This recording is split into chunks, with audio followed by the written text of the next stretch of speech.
उत्तराखंड के मुख्यमंत्री पुष्कर सिंह धामी ने पुलिस स्मृति दिवस पर पुलिस लाइन देहरादून में आयोजित कार्यक्रम के दौरान वीर गति को प्राप्त जवानों को श्रद्धांजलि अर्पित की।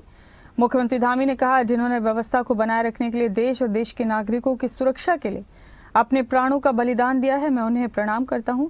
ये दिवस हमें याद दिलाता है कि हम उन वीर जवानों का स्मरण करें जिन्होंने अपने सर्वोच्च बलिदान से हम सभी की सुरक्षा के लिए दिया। हम पूरी प्रतिबद्धता से उन जवानों के परिवारों के साथ हैं। जो हमारी पुलिस व्यवस्था है उसमें एक तरह की चुनौतियां भी हैं।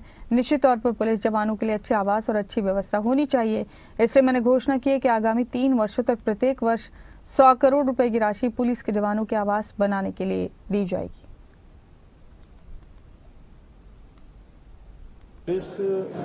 आज राष्ट्रीय स्मृति दिवस में जिन्होंने व्यवस्था को बनाने के लिए, देश के नागरिकों की सुरक्षा के लिए, देश की रक्षा के लिए अपने प्राणों का सर्वोच्च बलिदान दिया है, मैं उन सभी को नमन करता हूं। उन सभी को मैं अपनी श्रद्धांजलि व्यक्त करता हूं। साथ ही उनके पारिवारिक जनों को मैं प्रणाम करता हूं, जिन्होंने देश की रक्षा के लिए, देश की व्यवस्था के लिए अपने पारिवारिक जनों की आहुति दी है, देश के लिए अर्पित किया है। और ये दिवस हम सबको ये स्मरण कराता है कि हम उन वीर जवानों का स्मरण करें जिन्होंने अपना सर्वोच्च बलिदान हम सबकी सुरक्षा के लिए, हम सबकी रक्षा के लिए दिया है। तो उत्तराखंड के अंदर भी हमारे 4 पुलिस के जवान, पुलिस के कर्मियों ने अपना बलिदान दिया है उनके कल्याण के लिए।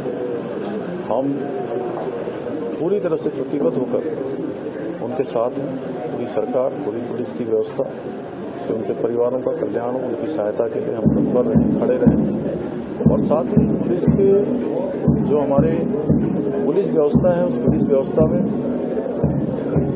अनेक प्रकार की चुनौतियां भी हैं। आवास बहुत दूर भी होते हैं, कई बार आना जाना पड़ता है, ड्यूटी बहुत कठिन है। जब 4 धाम यात्रा भी होती है, आपदा की स्थिति भी होती है, कांवड़ यात्रा होती है। अनेक हमारे जो विशिष्ट जन हैं, माननीय राष्ट्रपति, प्रधानमंत्री जी, या राष्ट्रीय स्तर की प्रतियोगिता, जैसे इस वर्ष हमने राष्ट्रीय खेलों का आयोजन किया, इन्वेस्टर समिट की, G20 के कार्यक्रम हमारे राज्य के अंदर हुए। आपदा की स्थिति में भी हमारी पुलिस को तत्परता से काम करना पड़ा। ऐसे समय में निश्चित रूप से उनके अच्छे आवास होने चाहिए, उनकी अच्छी व्यवस्था होनी चाहिए। इसलिए मैंने घोषणा करी कि आगामी 3 वर्षों तक प्रत्येक वर्ष 100 करोड़ रुपए की धनराशि पुलिस के आवास बनाने के लिए दी जाएगी। पुलिस के जवानों को, जहां साइबर भी एक बड़ी चुनौती है, AI का जमाना है, इंटरनेट घर घर तक पहुंच चुका है, तो पुलिस को और दक्ष होना चाहिए। इसके लिए जहां राज्य के स्तर पर होने वाले प्रशिक्षण वो बहुत प्रभावी तरीके से आगे बढ़ेंगे।